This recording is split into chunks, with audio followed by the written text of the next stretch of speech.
నమస్తే. ఇన్నాళ్ళు నన్ను సపోర్ట్ చేస్తూ, ఎంకరేజ్ చేస్తూ మీ ప్రేమని నాకు అందిస్తున్న ప్రతి ఒక్కరికి కృతజ్ఞతలు. అలాగే ఈ వీడియో కూడా ఖచ్చితంగా మీకు ఉపయోగపడుతుంది. లైక్, షేర్ అండ్ సబ్స్క్రైబ్ చేసి మీ సపోర్ట్‌ని నాకు అందించండి. అలాగే ఈ వీడియో పట్ల మీకున్న అభిప్రాయాన్ని కామెంట్ సెక్షన్‌లో కామెంట్ చేసి తెలియజేయండి. ఇప్పుడు వీడియోని చూద్దాం.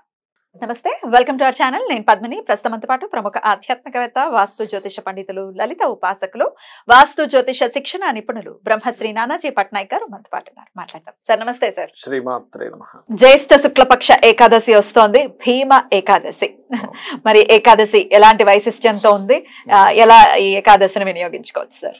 మనకి ఒక్కొక్కసారి గుర్తుంటుంది, ఒక్కొక్కసారి గుర్తుండదు. ఏకాదశి రోజు చాలా సార్లు ఏమైపోతుంటుంది అంటే, ఆ రోజు ఉదయం ఏదో హడావిడిలో ఆ వ్యక్తి టిఫిన్ చేసే గుర్తొస్తారు, ఏకాదశి అంటారు.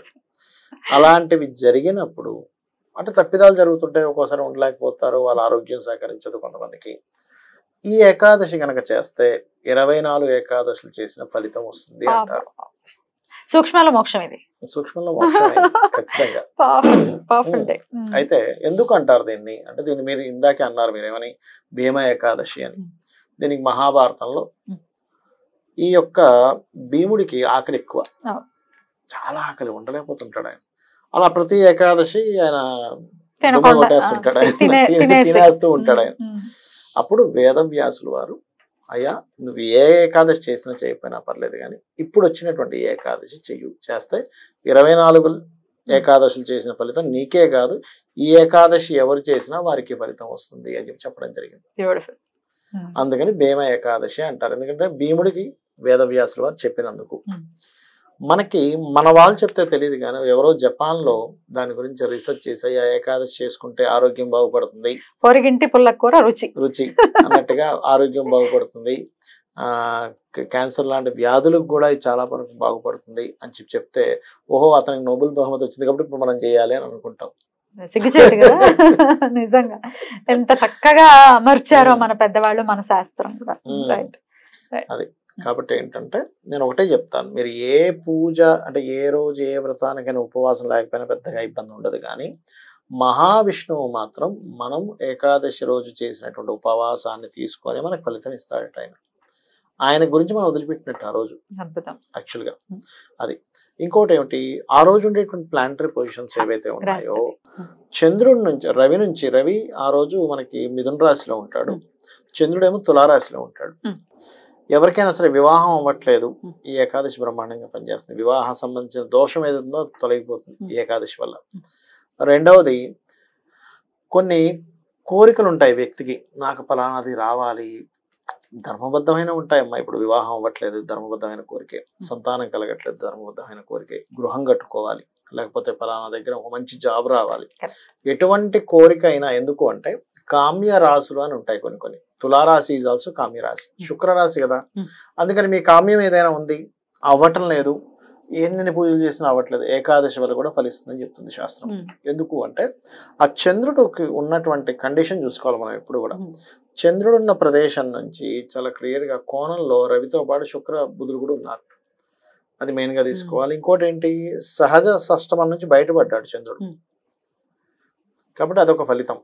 ఇంకోటి ఏంటి, దాని తర్వాత రాసుల్లోకి వచ్చిన నీచ పడకుండా గురువు యొక్క దృష్టి ఉంటుంది, నీచపడ్డా కూడా గురు దృష్టి ఉంటుంది, ఇబ్బంది ఉండదు. అందుకని ఈ యొక్క ఏకాదశి బ్రహ్మాండంగా పనిచేస్తుంది ఈ యొక్క విషయాల్లో పర్టికులర్గా.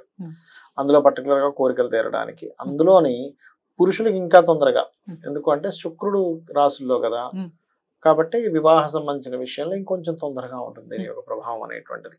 అది అయితే ఆ రోజు పర్టికులర్గా ఈ ఏకాదశి వచ్చిన రోజు అందరూ కూడా ఒకటే గుర్తుపెట్టుకోవాలి. చాలా మంది చేసే మిస్టేక్స్ చెప్తాను కొన్ని. ముందు రోజు నైట్ ఫుల్గా తింటారు, అసలు అట్లా తినకూడదు. ముందు రోజు సాయంత్రం జస్ట్ టిఫిన్ లాగా ఏదైనా తీసుకోవాలి. ఏకాదశి రోజు ఉదయం నిద్రలేచిన వెంటనే మనము పూజాది కార్యక్రమాలు, మనం సహజంగా కాలకృత్యాలు తీర్చుకొని మీకు గాయత్రి చేసుకోవాల్సిన ఇవన్నీ ఉంటాయి కదా, అవన్నీ అయిపోయిన తర్వాత కంప్లీట్గా ఇంట్లో శివాభిషేకం చేసి విష్ణు సహస్రనామాలు చదవమని చెప్పారు శాస్త్రంలో. నాకు ఇంకా కొంచెం సమయం ఉందండి ఇంట్లో అనుకునేటువంటి వారు శివాలయానికి వెళ్ళి అక్కడ శివాభిషేకం చేసి కూడా చదవమని చెప్తారు శాస్త్రంలో. ఇవి ఖచ్చితంగా పాటించాలి. మీరు ఏ రోజైతే పూజ చేశారో, అంటే ఏకాదశి రోజు ఎప్పుడైతే స్టార్ట్ చేశారో దానికి సరిగ్గా 24 గంటలు తీసుకోమని చెప్తుంది శాస్త్రం. పూజ చేసిన సమయం నుంచి 24 గంటలు గడిచే వరకు ఉపవాసం ఉండాలి. నిర్జల ఉపవాసం ఉంటారా, మీకు ఓపిక ఉందా ఉండండి. లేదండి నేను జలం మాత్రం తీసుకుంటాను, మిగతా తినేటువంటి పదార్థాలు ఏవి తీసుకోను, ఫైన్. అలా కాదు నాకు షుగర్ ఉంది, ఫలానా ఉంటుంది, అలాంటప్పుడు పాలు తాగుతానండి, లేకపోతే రెండేదో మామిడి పండు ఉంటాయి తప్పలేదు. కానీ వండిన పదార్థం మాత్రం తినడం వల్ల ఎటువంటి ఉపయోగం ఉండదు మీ ఏకాదశి వ్రతం వల్ల అని చెప్తుంది శాస్త్రం. ఉపవాసం ఉండాలి అట్లీస్ట్ ఈ ఏకాదశికైనా ఉంటే. ఇన్ని ఏకాదశుల గురించి చెప్పుకుంటున్నాము కానీ చాలా వైశిష్ట్యం కలిగినటువంటి కాబట్టి. అలాగే త్రిపుష్కర యోగం కూడా ఆ రోజు త్రిపుష్కర యోగం కూడా ఉంది మనకి. అదృష్టం అంటే ఎందుకు త్రిపుష్కర యోగం అంటే మనకు ఒక్కోసారి చూడండి కొన్ని పనులు ప్రారంభిద్దాం అనుకుంటాం చూసారా, ఇలా త్రిపుష్కర యోగాలు ఉన్నప్పుడు ఆ రోజు ఆ యోగము ఆ వ్యక్తి ప్రారంభించిన దానికి ఫలితం ఉంటుంది అని చెప్తారు శాస్త్రంలో. అది అద్భుతం. అలాగే త్రిపుష్కర యోగం రోజు కూడా మీరు ఏదైనా చేసిన పూజకి, అంటే విష్ణువుదే చేయాలని కాదు, అమ్మవారి సాధన చేసే వాళ్ళు ఉంటారు, లలిత సహస్రనామాలు చదివే వాళ్ళు ఉంటారు, లేకపోతే శివ స్తోత్రాలు చదివే వాళ్ళు ఉంటారు, విష్ణు సహస్రనామాలు చదివే వాళ్ళు ఉంటారు. ఏదైనా ఒక మంచి పని ప్రారంభిస్తారు, ఒక సంకల్పం తీసుకుంటారు, లేకపోతే ఐఏఎస్ ఐపీఎస్ అవ్వాలనుకుంటున్నాం, స్వామి ఈ రోజు త్రిపుష్కర యోగం ఉంది కాబట్టి నేను ఈ రోజు నుంచి ప్రారంభిద్దాం అనుకుంటాం. ఏ పనైనా సరే యోగిస్తుంది త్రిపుష్కర యోగం ఉన్నప్పుడు. ఒక్క నామమే ఏదైనా చెప్పండి మేము చేసుకుంటాము ఆ రోజంతా అని అంటే ఏది చెప్తారు సార్? ఎక్కువగా అమ్మ అందరికి ఏదో తెలియని ఒక బాధ ఉంటుంది, పెయిన్. మీరు చూడండి బాగా అప్పుల పాలైపోయాము, లేకపోతే రావాల్సింది రాలేదు, పెయిన్ లోపల తినేస్తుంది. మనకి శాస్త్రాల్లో చెప్పినటువంటిది ఏంటంటే ఎవరైనా సరే ఓం మధుసూదనాయ నమః అనే నామం ఖచ్చితంగా మనిషిలో ఉండేటువంటి పెయిన్ని తగ్గిస్తుంది. అంటే నేను ఏదైనా జయించగలను దీని మీద ఆలోచిస్తున్నా ఏంటంటే ఫీలింగ్ తెస్తుంది మెయిన్ కాదు.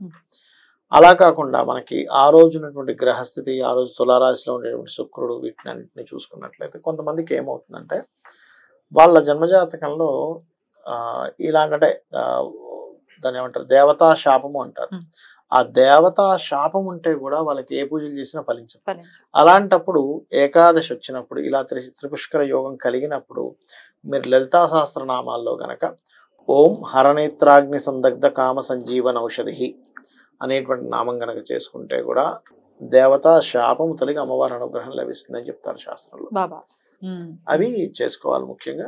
అయితే ఇక్కడ ఏంటంటే చాలా మంది నన్ను సమయం అడుగుతుంటారు, ఏ సమయంలో చేస్తే మంచిది, ఉదయమా సాయంత్రమా, ఇంట్లో చేయాలా, గుళ్ళో వెళ్ళి చేయాలా? నేను ఒకటే చెప్తాను, మీరు సమయం పట్టించుకోకండి, మీరు రోజు ఒక సమయం పెట్టుకోండి.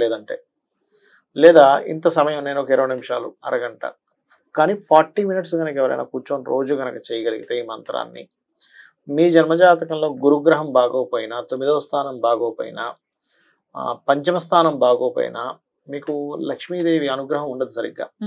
లగ్నము ఒక్కొక్కసారి భాగ్యస్థానము, పంచమ స్థానము, లాభస్థానం పాడైనప్పుడు అంత ఉండదు, ధనస్థానం పాడైనప్పుడు. ఎందుకు?